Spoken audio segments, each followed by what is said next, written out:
Welcome to the Zacks Roundtable Review, a discussion of current events affecting investors as well as other topics of financial interest, featuring the analysts and editors of Zacks.com.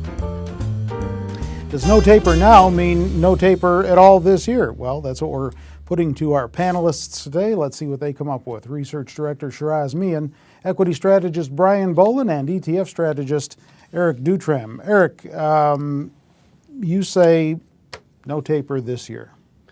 You know, I really think they missed an opportunity to do the taper for September. And, you know, they keep kind of telling investors, oh, well, we really thought about it. We were this close to tapering.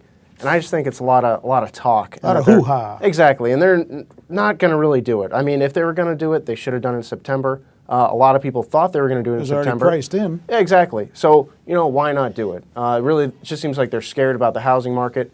So what's really going to change in the housing market in the next couple weeks, next month or so? So I say they're probably going to hold off at least until December on any tapering.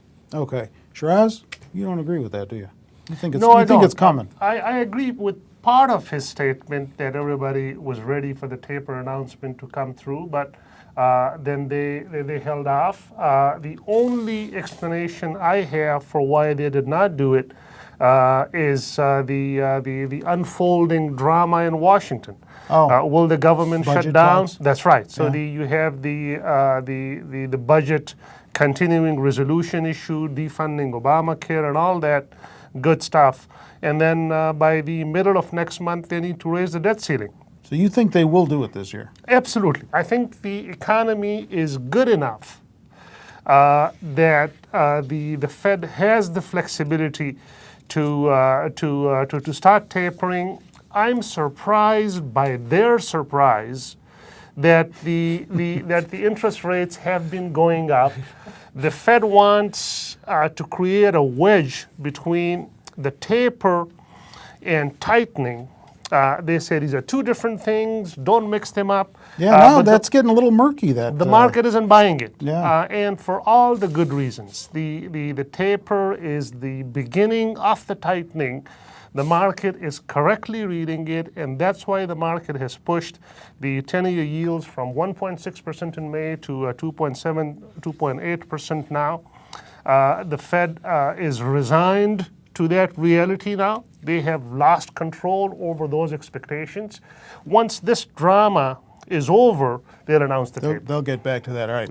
Brian, we've got this week, you know, the regular parade of Fed officials going out on the speaking circuit, spewing their taper talk. But you were probably one of the few that said that there was no taper this year in the first place, right? So this doesn't surprise you. Good call, Brian. Thank you very much. Yes, no taper, and no taper in October, just so Shiraz knows. And nothing for Christmas his either. factor of surprise, instead of being surprised of their surprise, is going to go from a factor of 2, where it is now, to a factor of 3 or 4, because you're going to have 2 opportunities here for taper, and there is going to be no taper. Okay. So why is there going to be no taper? And it's going to be the same answer as to why was there no taper the first time, and it's all about jobs. You know, if you listen to Bernanke's statement after they, came out and said no taper, what he kept on hammering home was the 6.5% unemployment rate. Right. They have to get near that to really begin to consider taper. So let me ask you guys this. There's underlying messages, I'm assuming, that are being sent by the no taper event. First of all, underlying message on the economy. What's it saying about the economy? Eric, you say that the Fed has no confidence in the economy. Yeah, I think it goes to what Brian was just saying about employment and unemployment figures. And I also believe it really speaks to housing. And they're really still shaky about the housing environment. And with rates kind of moving up here over the past couple of months, we're starting to see home prices kind of decline a little, and some interest in refis and other key housing metrics kind of slide a little. So the Fed doesn't want to, begin the taper and then kind of, destroy what's left of the housing rally. So that's why I think one of the main reasons they're holding off, and what it really speaks to for why they didn't taper in September here. Okay, let me come to you now, because I've got something here that I wanted want to say something about Well, Brian's I've got something Okay. that goes more to the core of our work here. Okay. On the earnings front. So if the underlying message on the economy is no confidence, is that going to cause companies to rethink their profit forecasts going into the end of the year? Yes and no. Yes to your question, and no, or disagreeing with Eric's assessment that the no taper is a lack of confidence or a vote of no confidence in the economy. I think the Fed is okay with the economy as it is. They were all along wary of downside risks to the economic growth than like very robust growth profile. So what we have now in terms of fundamental economic drivers, they are no worse or no better than what we had back in June when the Fed came out with this announcement that yes, towards the end of the year we will come out with it. So then why do you think it'll cause companies to rethink their profit forecasts? Well, we have seen this as a recurring theme on the earnings front that as the calendar quarter unfolds and as the earnings season for the prior quarter starts, companies guide overwhelmingly lower. So we have now that the Q3 earnings season is about to get underway, the expectation for growth is about 1.3% for the S&P 500 in Q3. This is down from close to 7% at the beginning of the year and close to 5% at the beginning of the quarter.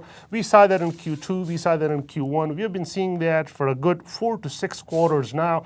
Expectations for Q4 remain very high, right, and for 2014 remain very high, double-digit growth rates. The best quarterly growth rates are expected to start in Q4, and not all of that is due to easy comps. There is fundamental growth acceleration is expected in Q4. A lot of that is a function of this expectation in the market that the economy is on the cusp of ramping up from Q4 and into 2014. The Fed lowered its outlook for the economy, but the Fed was a little bit ahead of the curve from consensus to begin with. And my sense is that as this Q3 season unfolds, we will see a replay of what we have been seeing over the last few quarters, which is companies guiding lower, which resulting in estimates for Q4 coming down. The interesting element will be what will the market do as those estimates come down. I was just getting that because Do you Brian, need a drink of water? Brian thinks that the market's going to rally to new highs here based on the idea of no taper for the rest of the year. Right? I would love to have that drink that Brian has been drinking. Yeah, I think the idea that the market's going to go higher here because we had priced in this taper and everyone was expecting this, 10, 20, then $25 billion, comeback in these asset purchases, and you were expecting the economy to kind of, ease into that. Now, when you're not going to have that, it's time to readjust everything back up. Clearly, we're not. I don't believe that we're going to have that taper thing again, come October, because the idea of employment isn't going to be that much stronger inside of a month and a half. So you're really going to face that same problem again with the taper idea, and then again having not the greatest jobs number. It's very likely the market then moves up higher again because that pushes back when taper can actually start. One minor correction, the 6.5% guidance is for the long-term tightening, not for the taper. Right, but I think that, that when they were saying that, he's trying to drive that point home again and again, so he wants that to be the target goal. That's right. So if you're not moving, if you're not moving close enough towards that, there's no reason to, stop the stimulus. If you get really close to that, then it's time to pull back on the stimulus. You should be okay. You should be able to get there on your own. But for right now, if you're just inching towards it, you're still going to need that little bit of a push in the back. All right, we've got to leave it there for time. Thank you all for that little taper talk of our own to start off this week. And we've got some top stock pick talk. That's in our next segment, so don't miss it.